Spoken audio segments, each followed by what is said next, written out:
श्री गणेश जी की आंखें ऐसी क्यों हैं? उनकी नाक ऐसी क्यों है? उनके एक दांत टूटा क्यों है? उनका पेट इतना बड़ा क्यों है? से पूछूं।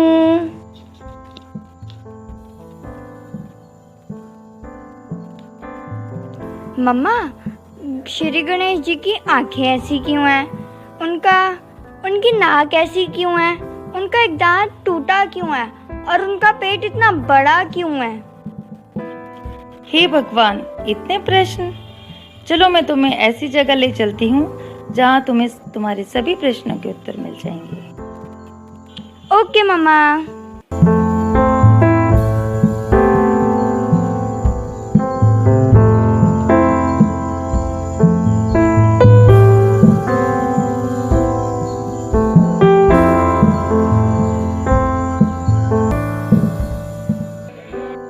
गणेश जी की आंखें ऐसी क्यों हैं?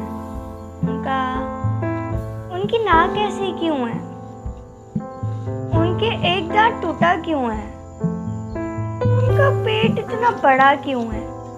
ओम शांति। बच्ची, आप इतने सारे प्रश्नों को लेकर आई हो।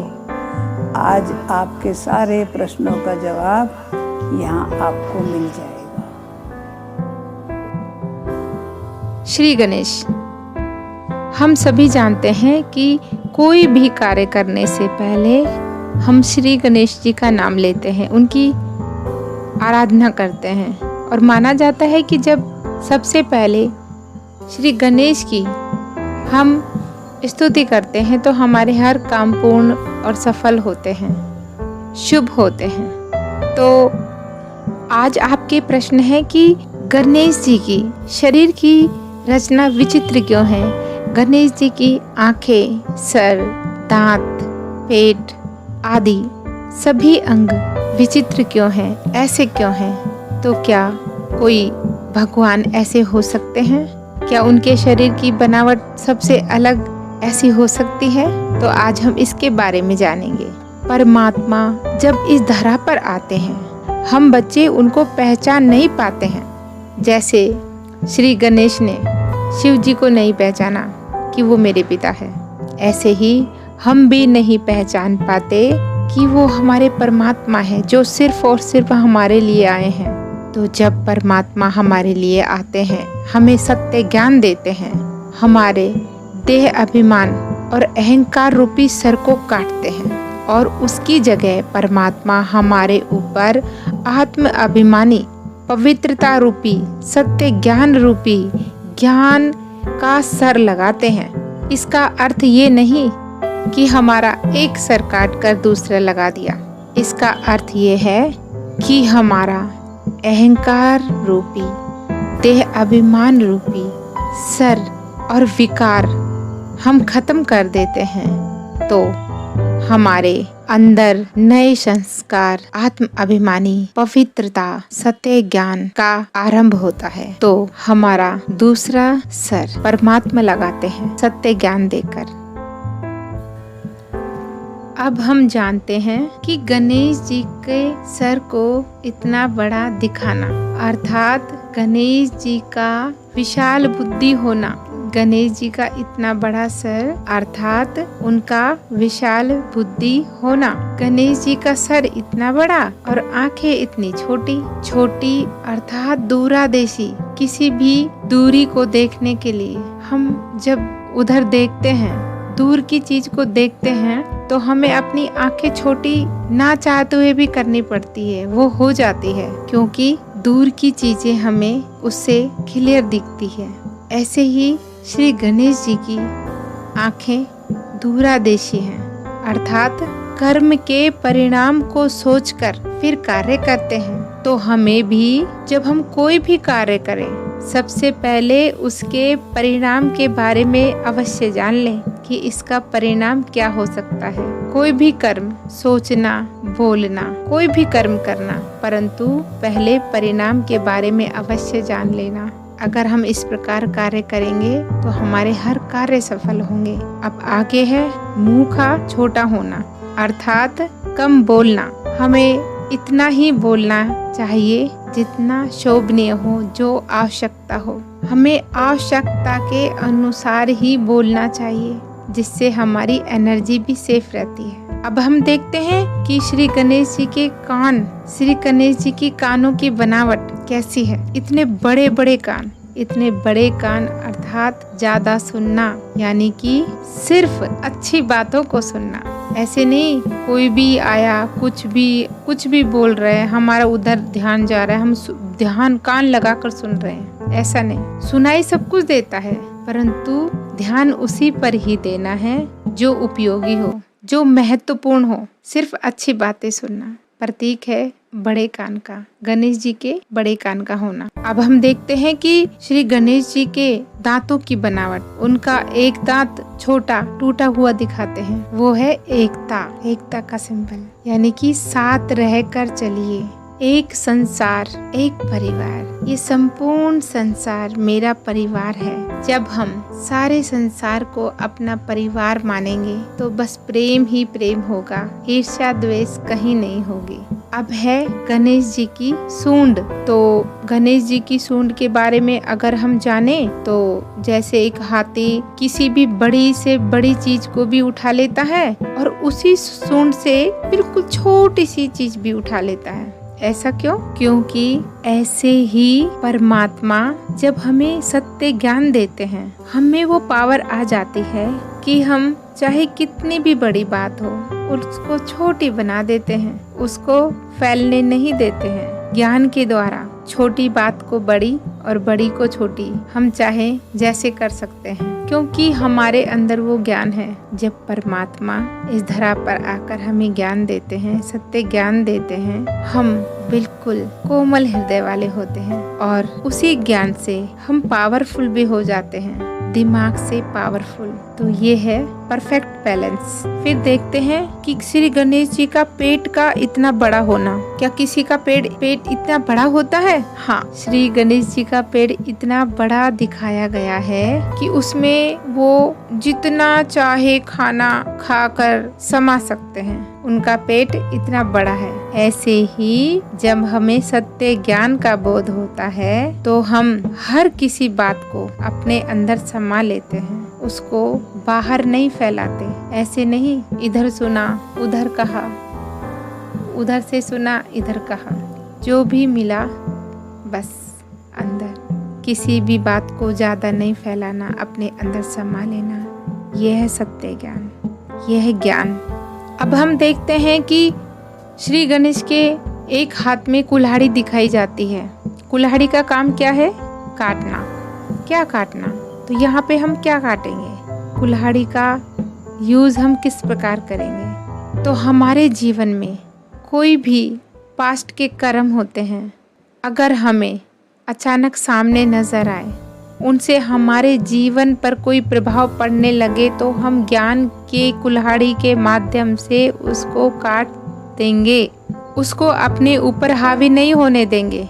चाहे कोई पुरानी बात आ जाए, उसको हम ज्ञान के माध्यम से खत्म कर देंगे। यह है कुल्हाड़ी, ज्ञान रूपी कुल्हाड़ी। अब हम देखते हैं एक हाथ में श्री गणेश जी के रस्सी दिखाई जाती है, अर्थात ज्ञान के माध्यम से देखें तो रस्सी का यहाँ पर अर्थ है कि अपने जीवन को मर्यादाओं रूपी रस्सी में बांध लीजिए। कौन सी मर्यादा? सही सोच, सही बोल, सही खान पान, इनको मर्यादा रूपी रस्सी में बांध लीजिए। सिर्फ अच्छा खाएं, अच्छा बोले, अच्छा सुने, फालतू कुछ ना बोले, कुछ ना खाएं। यह है मर्यादा। अब हम देखते हैं एक हाथ गणेश जी का हमेशा आशीर्वाद देते दिखाया जाता है। वो हमेशा सबको आशीर्वाद देते रहते हैं, अपने भक्तों को आशीर्वाद देते हैं। ऐसे ही अगर हम ज्ञान के माध्यम से देखें तो कोई भी आत्मा हमारे सामने आए, हमारे पास आए, उसको सिर्फ दुआएं देनी है, क्योंकि सब आत्माओं के संस्कार अलग अलग होते हैं। कभी कोई आत्मा हमारे पास किसी संस्कार में आ जाती है, कभी किसी संस्कार में आ जाती है। जरूरी नहीं कि हर आत्मा का पार्ट बेस्ट हो, सबका पार्ट अलग अलग है। परंतु हमारा काम क्या है? सभी आत्माओं को सिर्फ और सिर्फ दुआएं देना। अब देखते हैं कि श्री गणेश जी के एक हाथ में मोदक हम बड़ी मेहनत से बनाते हैं और जब वो बनकर तैयार होता है तो बड़ी सुरक्षा से उसे रखते हैं। उसकी मिठास हमें आकर्षित करती है। तो गणेश जी हमेशा हाथ में मोदक रखते हैं संभाल कर। ऐसे ही हम अगर कोई कार्य करते हैं तो उसमें हम अपनी पूरी मेहनत लगा देते हैं, और जब हम किसी कार्य में मेहनत करेंगे, मेहनत लगाएंगे तो वह कार्य अवश्य सफल ही होता है। और जब हम सफलता की बुलंदियों को छूने लगते हैं तो लोग हमारी प्रशंसा करने लगते हैं, परंतु उस प्रशंसा को सुनकर हम कई बार ज्ञान के अहंकार में आ जाते हैं। ज्ञान का अहंकार बड़ा ही सूक्ष्म होता है, ये कब आता है हमें पता ही नहीं चलता। तो हमें उस सफलता को, जिस स्थान पर हम यहाँ पहुँचे हैं, उसे मोदक की तरह संभाल कर रखना है। ज्ञान के अहंकार में आकर उसको नष्ट नहीं करना है। अब हम देखते हैं कि श्री गणेश जी का एक पैर धरती को छू रहा है और एक पैर धरती से ऊपर है, अर्थात एक पैर इस दुनिया में सबके बीच रखना है, अर्थात बुद्धि। कर्म करते हमें न्यारे और प्यारे रहना है। देखिए, हमें इस संसार में रहना भी है और परमात्मा को भी नहीं भूलना है। हमें इस तरह से रहना चाहिए कि हमारा जो शरीर है यहाँ पर कार्य कर रहा है और हम मन बुद्धि से अपने परमात्मा को याद किए जा रहे हैं। ऐसे ही हम देखते हैं कि गणेश जी इतने बड़े हैं और उनकी सवारी एक छोटा सा चूहा दिखाया जाता है। चूहे का लगातार कुछ ना कुछ कुतरते रहना हमारी कर्म इंद्रियों को दर्शाता है। हमारी कर्म इंद्रियां सारा दिन कुछ ना कुछ देखती रहती है, अच्छा बुरा सब कुछ देखती रहती है। हमें ये ध्यान नहीं रहता बिल्कुल भी कि हमारी कर्म इंद्रियां हमें क्या दिखा रही है, क्या करा रही है, क्योंकि हम संयम खो देते हैं। चूहे का एक छोटी सी जगह से भी अंदर आ जाना, अर्थात हमारे अंदर चुपके से विकारों का समावेश हो जाना। तो हमें जो ज्ञान प्राप्त हुआ है उस ज्ञान के माध्यम से अपनी कर्म इंद्रियों पर विजय प्राप्त करनी आ जाती है, विजय प्राप्त करना सीख जाते हैं। और हमें क्या देखना है, क्या नहीं देखना है, क्या खाना है, क्या नहीं खाना है, ये सब कुछ हमें ज्ञान के माध्यम से पता चल जाता है। उसी दौरान हमें ये ध्यान रखना है कि हमारे अंदर कोई विकार चुपके से आकर ना बैठ जाए। अब हम देखते हैं कि गणेश जी के साथ हमेशा रिद्धि और सिद्धि दिखाई जाती है, हमेशा उनके साथ खड़ी रहती है। इसका अर्थ है कि जब हम ये सब अपने जीवन के अंदर धारण करते हैं तो हमारे जीवन में सुख समृद्धि साथ साथ चलती है।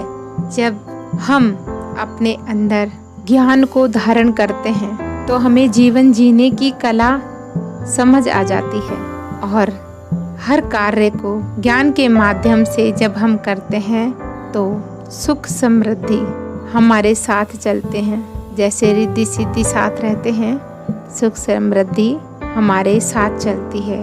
हमें किसी बात की कोई कमी नहीं होती। तो हमें अपने आप को इस संसार में रखते हुए, कर्म करते हुए अपने मन बुद्धि से अपने शिव पिता परमात्मा को याद करते रहना है और श्री गणेश जी जैसे बनने का पूर्ण अभ्यास करना है। अच्छा बच्चे, आज आपको गणपति के बारे में सारा रहस्य मालूम हुआ। अब मैं समझूंगी, मैं समझती हूँ कि आप इस रहस्य को जानकर अपना जीवन भी ऐसा बनाने की प्रेरणा लेंगे। तो मिल गए तुम्हें तुम्हारे सारे प्रश्नों के उत्तर? हाँ मम्मा, मुझे मेरे सारे प्रश्नों के उत्तर मिल गए। आज मैं बहुत खुश हूँ। मेरा अच्छा बेटा।